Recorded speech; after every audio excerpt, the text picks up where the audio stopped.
जाफर आबाद काजमी साहब, ठीक। बिस्मिल्लाहिर्रहमानिर्रहीम। सर खुले शाम को जब ज़ैनब दिलगीर चली, पर्दा करने के लिए आयत चादर तथीर चली। हजरात जनाब का जो अभी तामीर हो रहा है, और आपसे गुजारिश है कि इसकी में तामीर में भी हिस्सा ले और आए बीवी की बारगाह में नजाना पेश फरमाए। हमारे साथ इस वक्त जाफर आबाद काजमी साहब हैं जो ये ताल कटोरे में रहते हैं। अस्सलाम वालेकुम। वालेकुम सलाम। जी, ये बताइए, ताल कटोरी करबला खुदाबख्श साहब ने बनाई थी, तो खुदाबख्श साहब के बारे में कुछ बताएंगे? मैं आपको ये बताऊंगा, ये करबला में थे, काफी वक्त करबला में रहे हैं। अच्छा, करबला मोहल्ला में इराक जी हाँ, इराक। तो वहाँ रहे तो इनकी बेटी बहुत याद कर रही थी। अल्लाह अकबर। और के बाबा किस तनाब हमको आइए यहाँ अपने वतन। बहरहाल इमाम ने बशारत दी, मीर कादमी तुम करबला था कटोरा जगह होगी, वहां जाओगी, वहां तार होगा, ताल कहते हैं उसको, तालाब को। अच्छा। यहाँ सुखाया गया। अच्छा। यहाँ तो कुदरती कटोरा निकला।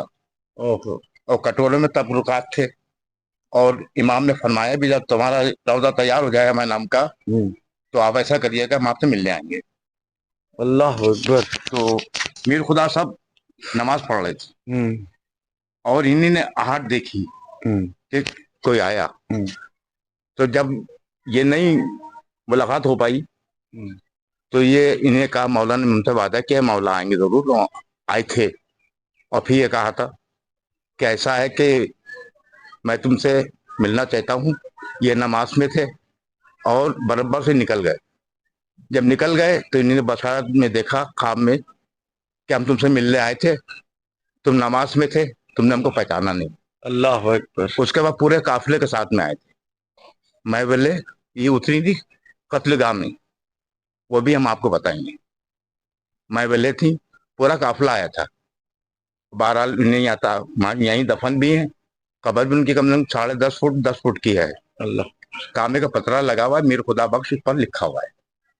जी हाँ, बहुत शुक्रिया आपका। नाजरीन, देखा आपने, ये मौजज़ा था। और ताल कटोरी की हम सोच भी रहे इतनी देर से कि ताल, इसका नाम ताल कटोरी करबला क्यों है। तो जैसा जाफर साहब काजमी साहब ने बताया, काजमी साहब ने अभी, कि यहाँ पे एक तालाब था ताल, तो उसको सुखाया गया, उसके अंदर से, हाँ, उसके अंदर से कुछ तबरुकात निकले और इमाम खुद तशरीफ लाए थे। इसी वजह से मशहूर है कि ताल कटोरी की करबला में आप दुआ मांगोगे, आपकी दुआ जरूर पूरी होगी। मैंने आपको दुआ मांगने के लिए क्या है कि तो मैं आपसे ये भी बताना चाह रहा हूँ, यहाँ मेरे ही सामने कुछ हिंदू हजरात आते और जिनकी आंखें भी खो जाती हैं, उनकी आंखें आई। और कुछ ऐसे भी लोग थे चोट खाए हुए, एकदम डॉक्टर ने उनको एक्सपायर कर दिया था, मरी हुई आधी मैयत आई।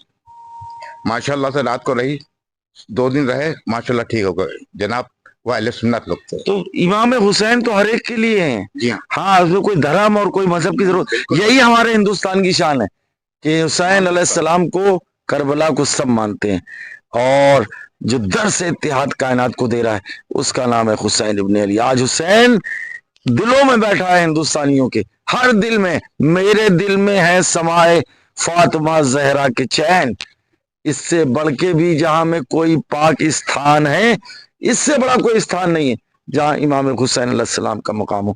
उन्हीं मौला की चहीती बहन शहजादी ज़ैनब की बारगाह में हम लोग खड़े हैं, दुआ मांग रहे हैं कि परवरदिगार तमाम नाजरीन की दुआओं को पूरा फरमाए, और आपकी दुआएं पूरी हो तो हमें जरूर दुआ में याद रखिएगा। आप जियारत कर लें बिल्कुल करीब से शहजादी ज़ैनब सलामुल्लाह अलैहा के ये रोजा। बहुत शुक्रिया, बड़ी मेहरबानी। आप जीते रहें, सलामत रहें, आबाद रहें, शाद रहें, खुश रहें। और अगली वीडियो के साथ इंशाल्लाह फिर मिलते हैं कैमरामैन आमिर साहब के साथ।